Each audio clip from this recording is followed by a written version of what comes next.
ज़िमनी election की prediction ये बड़ी हो रही थी कि जी पीटीआई अपनी सीट्स को प्रिजर्व करेगी, नून लीग उस तरह कम बैक नहीं कर सकेगी, लेकिन हमने बिल्कुल उल्टा होता हुआ देखा कि नून लीग ने उल्टा अपनी सीट्स प्रिजर्व की किसी हद तक। पीटीआई की जो एक्सपेक्टेशन थी उनकी अपनी छोड़ी हुई नशिस्तों पर भी वो स्टैंड नहीं कर सके, बल्कि बाजोड़ में तो उनके अपने कैंडिडेट को जो जिसको टिकट नहीं दिया वो कैंडिडेट जीत गया, उनका अपना कैंडिडेट हार गया। ये मेरा ख्याल है बागजोड़ में मुकामी बगावत हुई है। मुकामी को बगावत और हुई है, ये लेकिन ये हुआ क्या ज़िमनी इलेक्शन में? इंतखाबात मुख्तलिफ नहीं थे जैसे केयर टेकर सेटअप में हुए। भाई आप क्यों, थोड़े से इंतखाबात हैं, 2 सीटें अगर आगे पीछे हो भी जाए तो तवाज़ुन नहीं बदलता।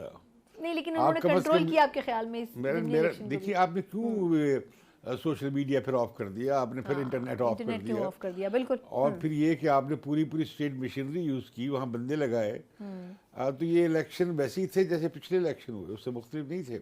और मैं समझता हूँ कि कोलिशन जो है ये हारना इसके लिए बहुत डैमेजिंग होता है। नहीं, लेकिन माज़रत आपकी बात काट रही हूँ, आपको ये बात दुरुस्त है, ये जो एक स्टेटमेंट नैरेटिव आ रहा है कि जी पीटीआई का वोटर निकला नहीं, नून लीग का उतना ही निकला जितना 8 फरवरी को निकला था, लेकिन पीटीआई के वोटर ने रिस्पॉन्ड नहीं किया कल। नहीं, मैंने जो उनका कसूर का जलसा देखा है वो तो बहुत ज़बरदस्त था। मेरा ख्याल था कि वो शायद कसूर की सीट जीत जाएंगे, लेकिन गालिबन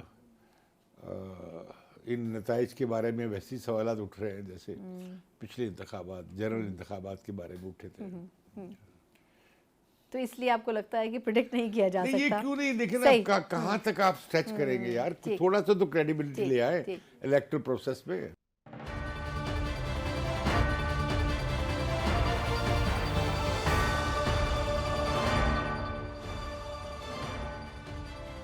ब्रेक के बाद एक बार फिर आपको खुशामदीद कहते हैं। ब्रेक से पहले हम बात कर रहे थे कि जहां ज़िमनी इलेक्शन की बात हो वहां मुस्लिम लीग नून से तवक्कात ये थी कि क्या अपनी नशिस्तों को प्रिजर्व कर सकेगी, वहीं पीटीआई ने बहुत सी नशिस्तें लूज़ भी कर ली। लेकिन अब देखना यह है कि किस जमात से कहाँ कोताही हुई, किसने कहाँ अच्छा प्ले किया।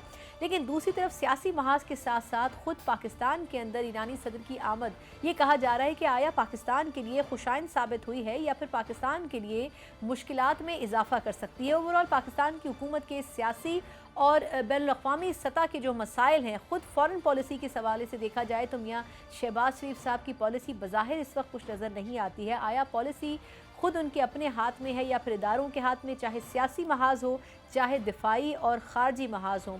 क्योंकि दिलचस्प बात यह है कि जहाँ इस वक्त वज़ीर आज़म की हैसियत से वो ईरानी सदर से मिल रहे हैं, वहीं उनके बड़े भाई नवाज़ शरीफ साहब चीन का दौरा कर रहे हैं, लेकिन किस डोमेन में कर रहे हैं ये अभी तक वाज़ेह नहीं है। इन्हीं तमाम सियासी नुकात के ऊपर बात करने के लिए प्रोग्राम के साथ मौजूद हैं सीनियर सहाफ़ी और तज्ज़ियाकार इम्तियाज़ आलम साहब। इम्तियाज़, सबसे पहले तो बहुत शुक्रिया, पहली मरतबा सर आप स्टूडियो तशरीफ़ लाए हैं।